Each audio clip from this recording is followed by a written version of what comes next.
Welcome to Jim Rohn Treasures, where timeless ideas are not just repeated but lived in your modern life today. You know, most of our lives revolve around one very simple thing: making a living. We work, pay bills, raise our families, and keep going, day after day. And sometimes in that steady rhythm, we forget to stop and ask a very important question. Where am I on my own financial journey? Some are struggling just to survive. Some are doing a bit better enough to eat, to wear, to breathe, but not enough to move forward.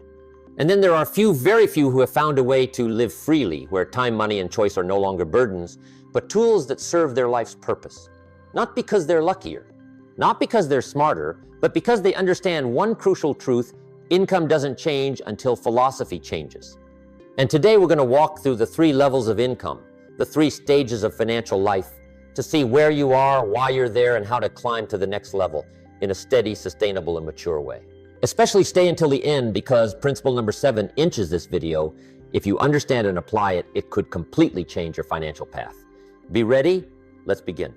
Part 1, the philosophy shift. Before income changes, consciousness must change first. You see, when I was 25, I was living in a small rented room, working in a warehouse. I worked hard, so hard that I thought effort alone would be enough. I believed time equals money. I believed every hour of labor was proof of value. And then I realized something that kept me awake for many nights. I wasn't moving forward. I was just repeating. When you live in repetition long enough, your mind begins to believe that's all there is. You find yourself waking up each morning doing a job you don't really love, just to keep the bills paid on time. And you call that a normal life. But let me tell you something. There's nothing normal about giving up your potential. Life doesn't pay you for existing. It pays you for the value you create. And that value begins with your inner philosophy. The philosophy of someone living at the just surviving level is I have to. I have no choice. The philosophy of someone living in comfort is this is enough. I'm fine. But the philosophy of someone free is different. I want to become more, not to have more, to become more. I met a man back then, the mentor who changed my life, Mr. Earl Schoaf. He told me something I've carried all my life, Jim. If you want more, you must become more. I didn't understand it then. But over time, I realized income never exceeds personal growth. You can't earn $100,000 with the mindset of someone earning $1,000. You can't manage freedom with a mind trained only to survive. Everything begins within. You can change jobs. You can move cities. You can work longer hours. But if your inner thinking stays the same, your outer results will return to where they were. Because income is only the shadow of the person you become. No one is stuck because of money. People are stuck because of perception. The perception that says, this is my limit, my family's always been like this, my whole life has to be this way. Those statements aren't truths. They're habits of thought. And thoughts repeated long enough become destiny. But right there lies the open door. Because the moment you change your view, you instantly change your direction. Ask yourself today, what philosophy am I living by? Do I have to? Am I fine? Or do I want to become more? That's not a question to answer with words. It's a question to answer with how you live starting tomorrow. The moment you're honest with yourself about that is the moment transformation begins. Let's step into the first level of income where many people stay far too long. Part 2, survival income. To live just to survive is not truly living. There's a stage in life that most of us have gone through, or maybe you're in it right now. It's the stage of just enough to live. You wake up not because you're excited about something, but because you have to. You work all day, and when the paycheck comes, it already knows exactly where it's going. Rent, electricity, gas, meals, debts, and the ones you haven't even named yet. And then a new month begins. Everything starts over. As if life were a pre-programmed circle. I've been there. I know what it feels like to look at the clock and realize another day has passed and nothing has changed. That feeling of standing in your own life but not really moving anywhere. You work hard. No one can deny that. But all that effort is just to keep things from falling apart. Survival is not laziness. In fact, it's where the hardest working people often live. But their work doesn't create a future. It only keeps the present from collapsing. I remember one evening when I was still working in that warehouse. At the end of the day, I sat down, hands tired, mind heavy. I looked back and asked myself, why am I working so hard, yet nothing changes? And the answer came quietly but true, because I was working to survive, not to grow. When you're in survival, your whole mind is focused on the now this month's bills, this week's meals, today's job. No space left for the future. No energy left to learn something new. No room to ask the important question, where am I going? Living in survival keeps you so busy that you no longer have time to live your own life. But what makes survival dangerous is not the lack of money, it's the familiarity. When something hard repeats long enough, it becomes normal. When a dream is delayed long enough, it begins to fade.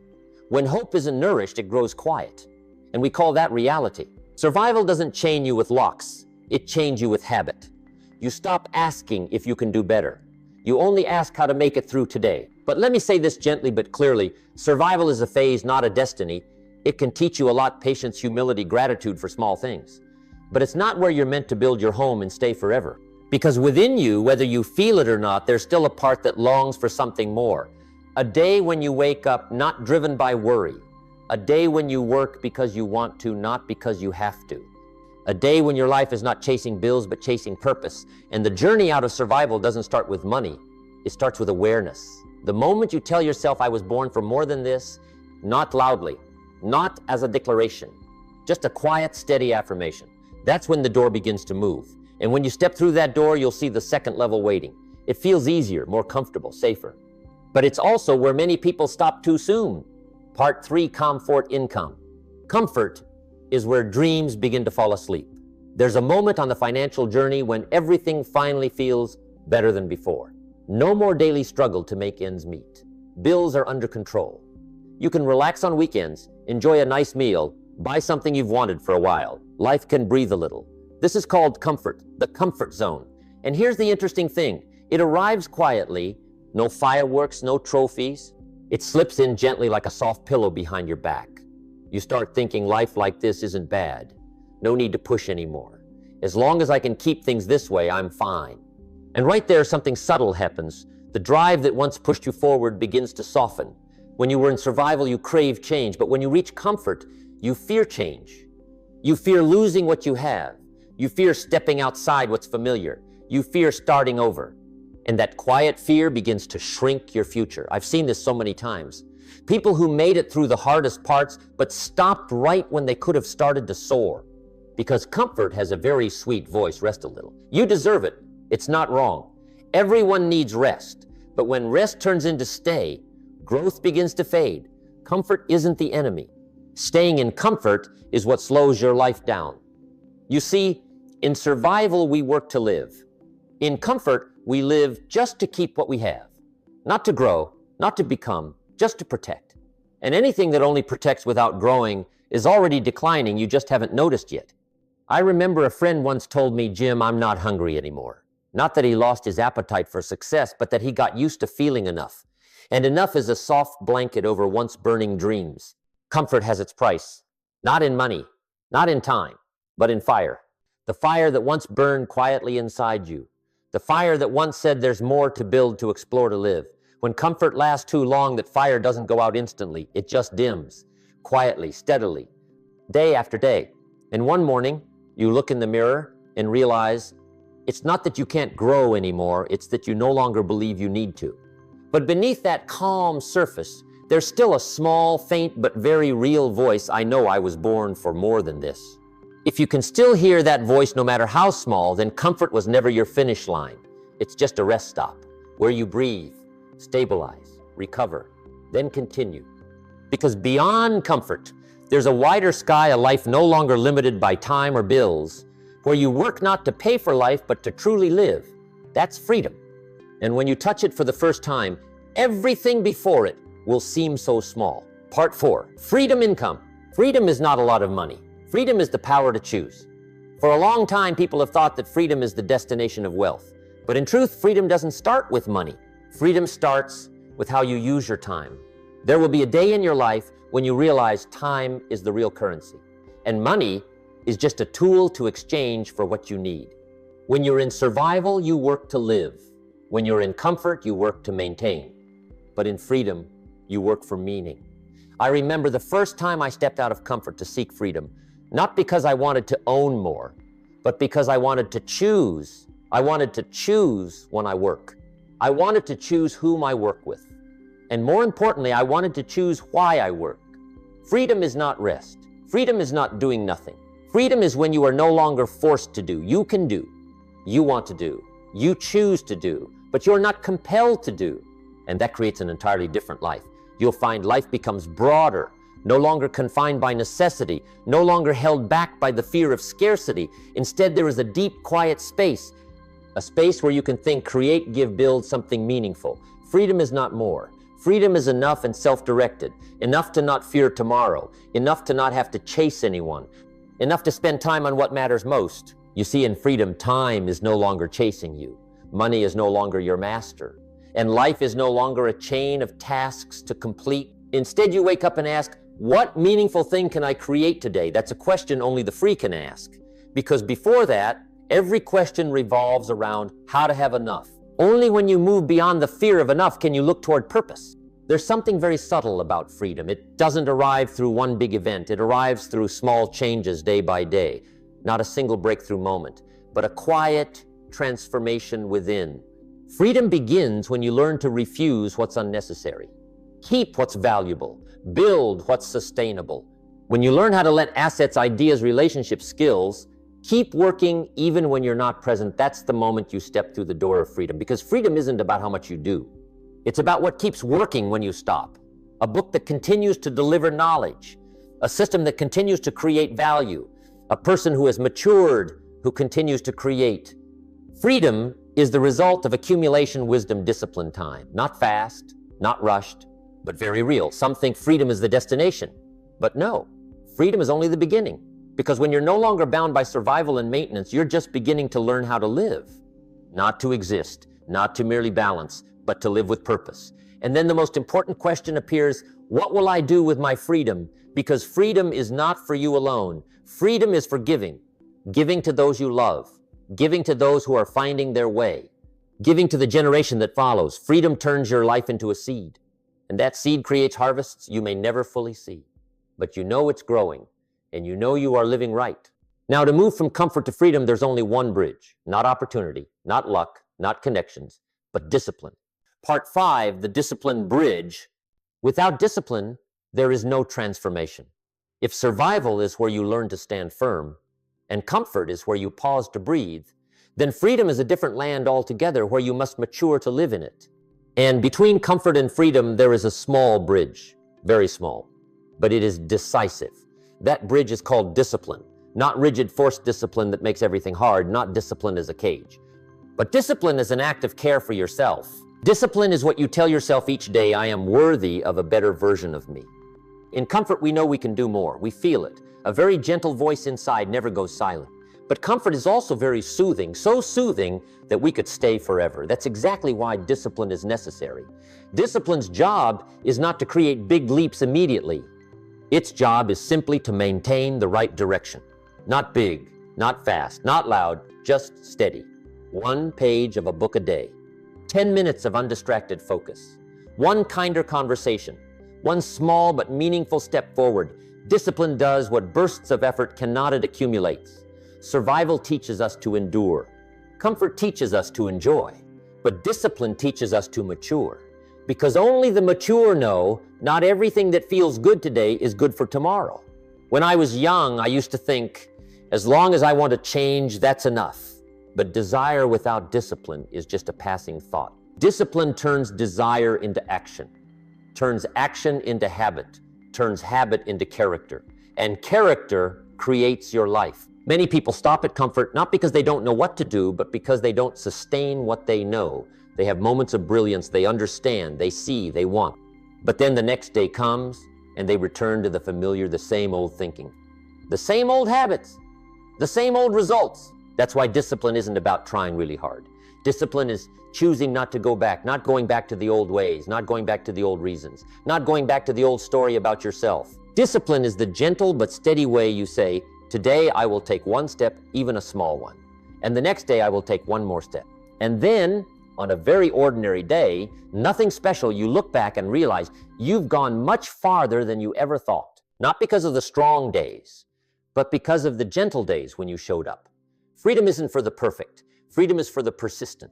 Because when you persist long enough, something else begins to appear value. And value, not time, is what the world actually pays you for. Now we move to the next principle, the foundation of all sustainable income. What determines how much you're paid and why? The law of value. Part 6, the law of value. The world doesn't pay for effort. The world pays for value. There was a long time in my life when I believed if I just worked harder, I would get more. I worked from morning till night. I took extra shifts, grabbed every opportunity I could. I used effort to trade for enough. But then I realized a truth that left me silent. Two people can work the same number of hours and be paid entirely differently. Not because one is luckier, not because one is smarter, but because one creates different value. And the world pays according to value, not hours. That is the law of value. One person can work 8 hours and receive 10 units. Another can work 8 hours and receive 100 units. The difference isn't in the time, the difference is in the person within that time. If you increase your hours, income only rises to a point. But if you increase your own value, your income changes along a completely different trajectory. And that value doesn't come from luck. It comes from what you learn, what you practice, what you understand, and what you can deliver to others. Someone once told me, Jim, I need more money. I really do. And I responded gently, the market doesn't care what you need. The market only pays for what you contribute. Not because the world is cold, but because that's how value is sustained and spread. If I contribute more, I receive more. If I contribute less, I receive less. Not emotional, not biased, no exceptions. The law of value is very fair. Those in survival don't lack time. Those in comfort don't lack opportunity. They simply lack value converted into contribution, because we can only receive in proportion to the person we become. I remember the day I met Mr. Schoaf, my first mentor. He said to me, Jim, if income isn't changing, it means the person inside hasn't changed. I've kept that sentence with me for 60 years. It's so simple that many overlook it, but it's the key that opens every door. Want more, become more. Not run faster, not do more. But increase your own value little by little, a skill refined, a mindset change, a good thing done right, a small thing done consistently. You don't need to leap. You just need to grow a little each day. Because value grows by accumulation, not by explosion. And there's something beautiful about the law of value. Value can't be taken away. If you lose your job, the value stays with you. If you lose your assets, the value still stays with you. If you have to start over, value is your new starting point. People with true value never start from zero. They start from themselves. That's why freedom is more sustainable than money. Because freedom is built by the person you become, not by what you own. If today you want to know what your income will look like 3 years from now, don't look at your wallet. Look at, what are you learning? Whom are you training yourself or others? What kind of person are you becoming? Because income follows the person you are growing into. Not ahead, not behind, alongside. And when you begin to become a person of greater value, something else opens up on the journey leverage. No more working alone, no more working by hand, no more working by sheer effort. You work with systems, skills, ideas, relationships, influence, vision. That's when the work works for you even when you pause. Part 7, leverage. When your strength hits its limit, wisdom steps in. You can work hard, you can work well, you can work longer than others. But no matter how much you do a day, still has only 24 hours. A body still has only one limit. A mind still has only so much endurance. That's where leverage begins. Leverage is not doing more. Leverage is letting what you create keep working even when you stop. There are 3 kinds of leverage in life. 1, people leverage. When you deliver value to others, others will join you to create something bigger than you could alone. Not using people, but growing together. 2, intellectual leverage. A right idea can travel farther than your hands. A right mindset can live longer than you. A right word can change a generation. 3, system leverage. A right system will keep running even when you sleep. It could be a book, a lecture, a business, a process passed on. When I was young, I worked by brute force. But as I matured, I learned to work by meaning. I realized strength can only create the present. Wisdom can create the future. Leverage doesn't replace effort. It multiplies it. I used to go from city to city, from hall to share what I had learned. But then I realized if I only spoke with my own voice, I could reach only a certain number of people for a limited time. So I started recording. I recorded every talk, every lesson, every reflection. I packaged them into cassette tapes. And those tapes went to places I had never set foot in. They spoke for me. They taught for me. They opened doors for me. That's leverage. That's intellectual leverage. But leverage doesn't show up when you're still in survival. At that time, you don't have the space to look far. You're just trying to keep from sinking. Leverage doesn't show up in comfort either. because comfort stops you from seeking. Leverage only appears when you ask a different question. No longer asking, what must I do to have enough? But asking, what can I create that continues to live without me? This question is very quiet, but it changes the entire direction. Leverage is where slow motion creates long-term results.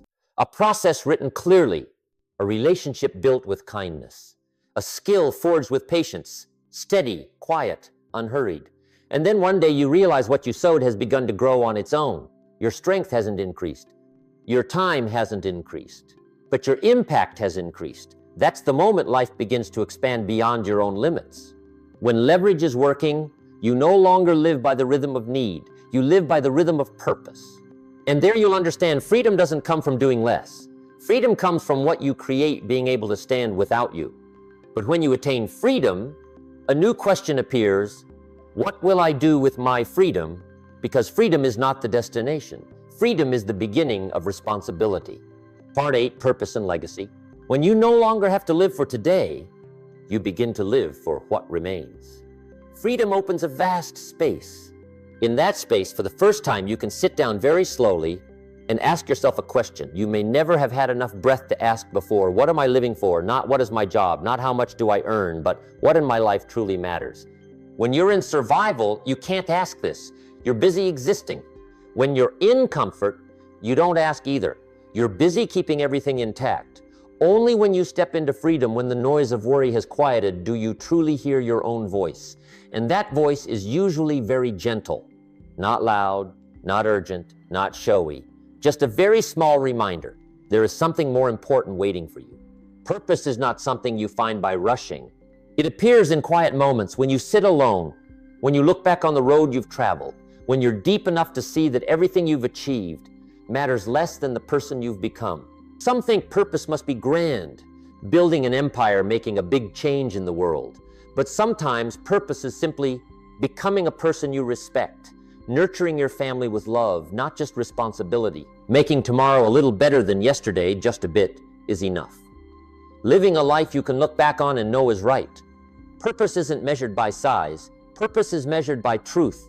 And then when you live with purpose long enough, you reach the final thing in this journey. Legacy, legacy. Legacy is not what you leave behind after you're gone.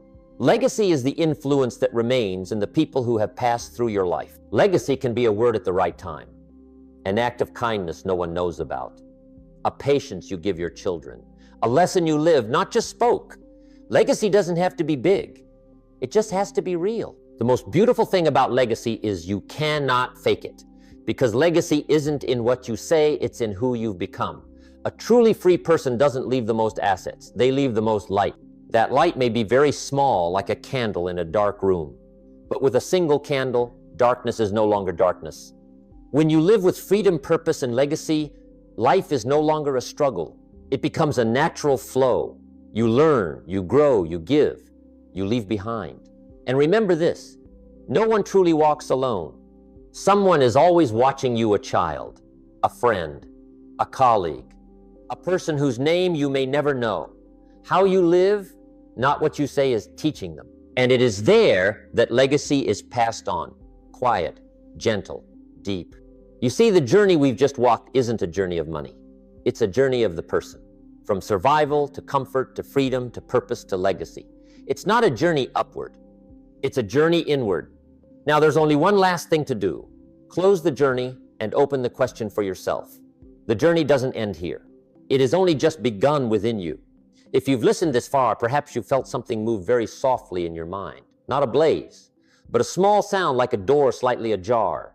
That sound says, I know I can live more than this. Not loud, not proclaimed, just a very quiet awareness. The 3 income levels, survival, comfort, freedom, are not a measure of money.